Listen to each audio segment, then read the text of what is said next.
Okay. So we're going to be doing 6 little chunks of verbs. Okay. So we're just going to call this past tense set number 1. Okay. So the first 5 sets, you'll have a quiz. After the 6th one, instead of having a quiz, there will be a test that covers all of them. It is multiple choice, Scantron. Okay.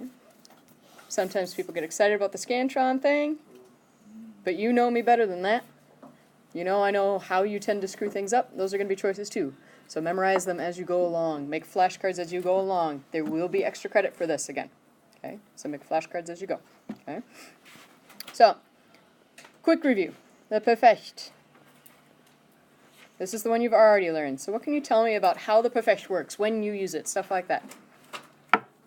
What do you know?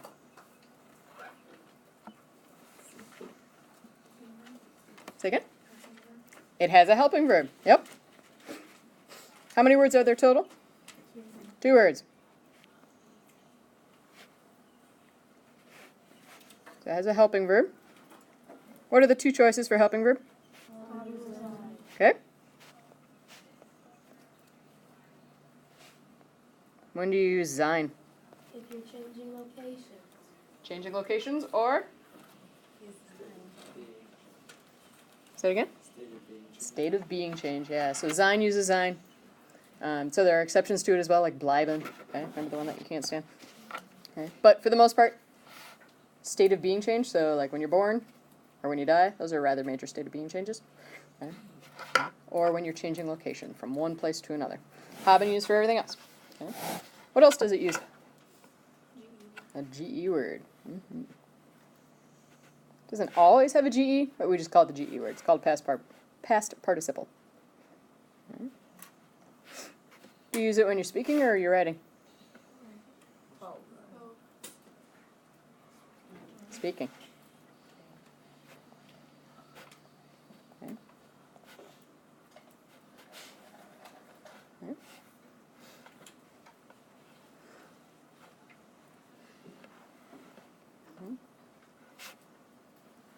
How does word order work? If you're doing a sentence, yeah, we'll say main subject first, and then? And then helping verb, and then everything else, and then... Good.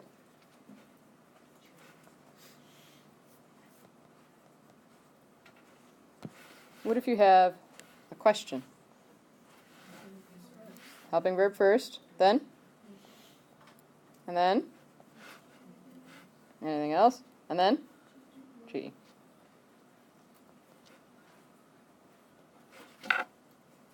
Okay? So those are the basics of perfect. Your new one is called the preteritum. When are you going to use it? When you're writing. When you're writing. How many words does it use? 1. Mm-hmm.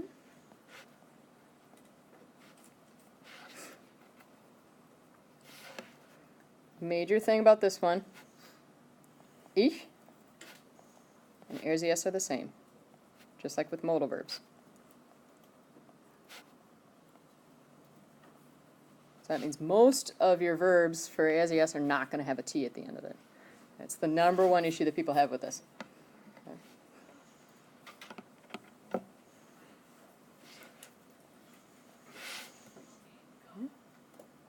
But we start with the perfect because, frankly, I think it's harder. Preteritum, I think, is easier. You've only got 1 word to deal with. You generally know where the verbs go in a sentence anyway.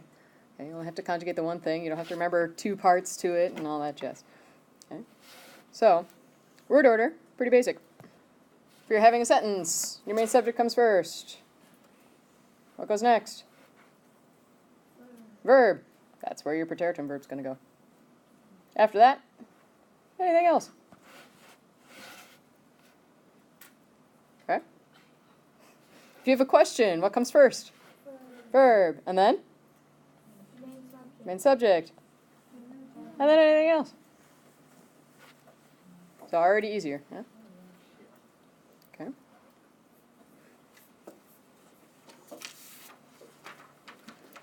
Alright, so today we're going to get into 5 verbs. Okay. Some of them are irregular, some of them are regular. We're just going to mix and match right off the bat. Okay. But there's a pattern for the regular ones. The pattern is pretty basic. You take the original. Yep. So sagen, for example. Get rid of the en. Then you add te, and that gives you your ich and RCS form. That's the one you want to memorize, because that way you know what the original ending was. Okay?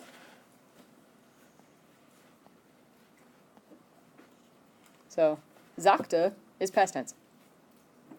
That's it.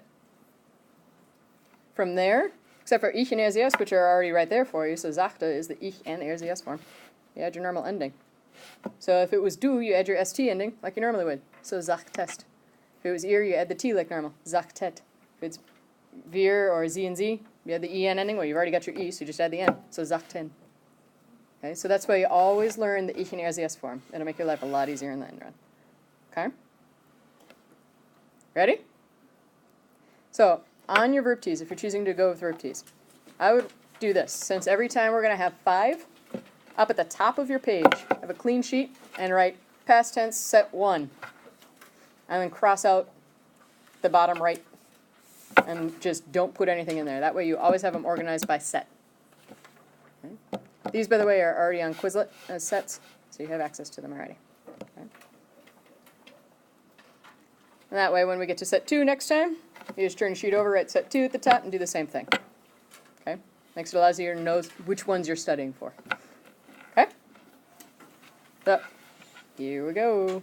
Blank slide in the middle there. Alright, first one. We've already started it. So what we're going to do is in the verb T's, we're just going to fill in the preteritum form. Right off the bat. Okay? So our first one, I was just going to put the present tense meaning. How do you say to say? Sagen. Yeah? So we're just going to start with the one that we've already kind of done. Okay? So, for the verb, up at the top, you can write sagte or sagten, whichever one works better for you. Okay?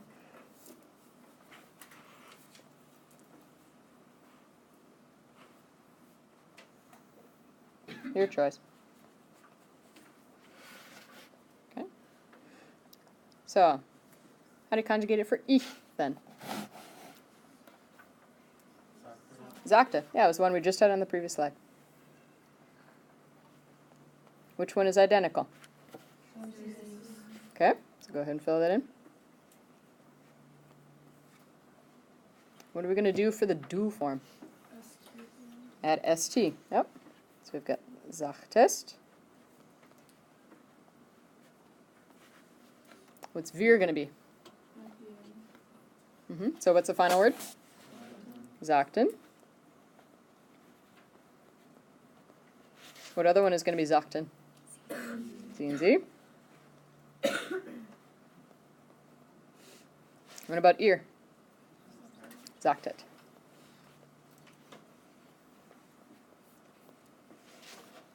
Okay. And down below, if you have the verb T's in front of you, you have 2 more lines, I think. Yes? You have one that says preteritum and one that says perfekt? The preteritum one you don't need because you just filled in the verb T with the preteritum. But the perfekt form, you can fill in your 2 words right there. What's the 2-word past tense for sagen? So haben or hat, whatever. And then gesagt. So fill that in as well.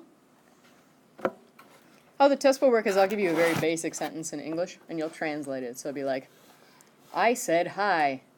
And then you'd write next to the correct one. In the first couple quizzes, I'll tell you which one is which. You know, I'll say like preteritum, 1 word, or perfekt, 2 word, but then after that, you need to figure out which is which. Okay, so then you would say, ich sagte hallo. And then you'd rewrite the same sentence. You know, it might be a different pronoun, might be exactly the same thing, but then it'll be like, ich habe hallo gesagt. That's your quiz. So 10 questions. Does that make sense? Sure. Alright. Next verb. There you go. The rest of them today are irregular. gonna orient that now. Okay, so what's the verb to give? Geben. Let's fill in the perfect form. You might know that one already, so what is that one? Hat or haben, yeah?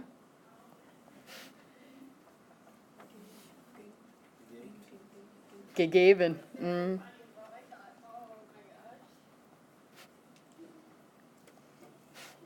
Okay. It's completely irregular, so no pattern to it. Gab.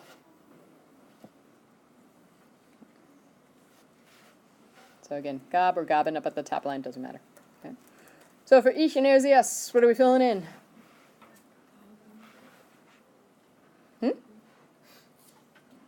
Gab. No additional ending, I gave you the original. So gab? For both? Yep. So do you only add that TE for regular ones? Yes. Okay. Yep. When we go through with these, I'll always give you the ich and er's yes form. And we'll start from there, but yeah.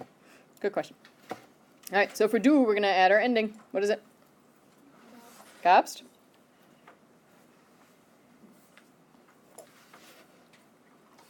Wir and sehen Sie? Gaben?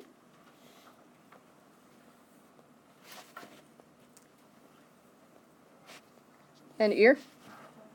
Gabt.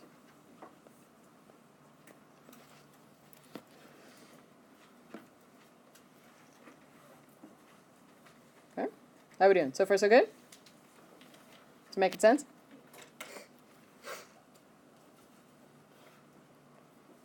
Alright. How do you say to help? Good. What's the perfect form?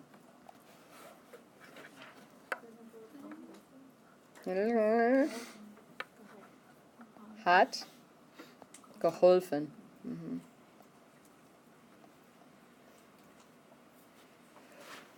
This one changes completely as well. It changes to an A, just like the previous one did. So it looks like the word half. Half. Okay. I only half helped you. Maybe that'll help. Alright. So ich and er's yes, what are they going to be? Half. Du? Halfst? Wir? Halfen? Ihr? And sehen Sie? There you go.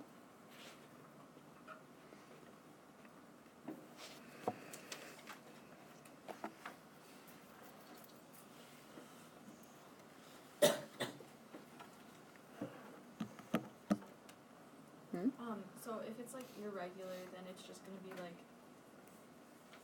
the verb itself is gonna be like irregular, and none of the stuff within is gonna have like umlauts or like anything. There's not really any particular pattern for the irregular ones. So the irregulars, it's a matter of memorizing the ich form. I'm just going from there. That's why we're doing it in smaller chunks this time. All right. Next one. To run. How do you say that? Laufen. Okay. What's the past tense, the perfect form for laufen? Or ist, or sind, whatever. Gelaufen. Okay. Another one that changes. This time no A involved. It's pronounced leaf. Huh? Like what's outside? It's also, I think, a Norwegian, like Scandinavian name frequently. Okay. Leave me alone. Run away. Oh It's bad, but you will remember it now. Yes. Yeah. Alright. Quit half helping me. Leave me alone. Run away. Alright. Ich and er's yes. What are they going to be? Leave.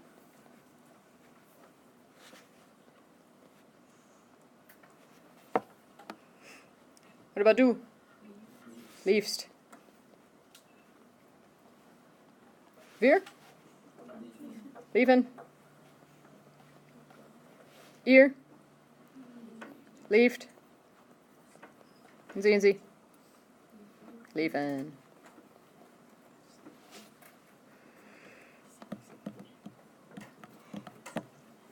One more. To have. How do you say it? Okay. What's the perfect form?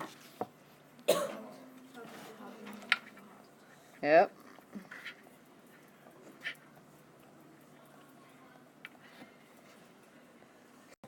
Alright.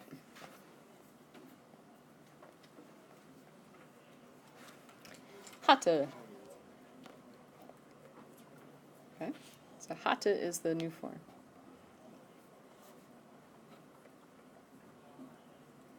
So what's ich in er, sie ist going to be? Hatte.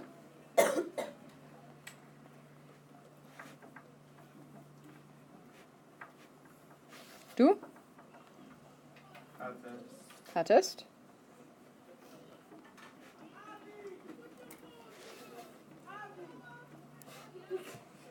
Alright, right side. What's wir going to be? Hatten. Ihr? Hattet. Yep. And sie. There you go. Allison. When will the quiz end this time? Next week. The date is already on the calendar. I don't remember off the top of my head.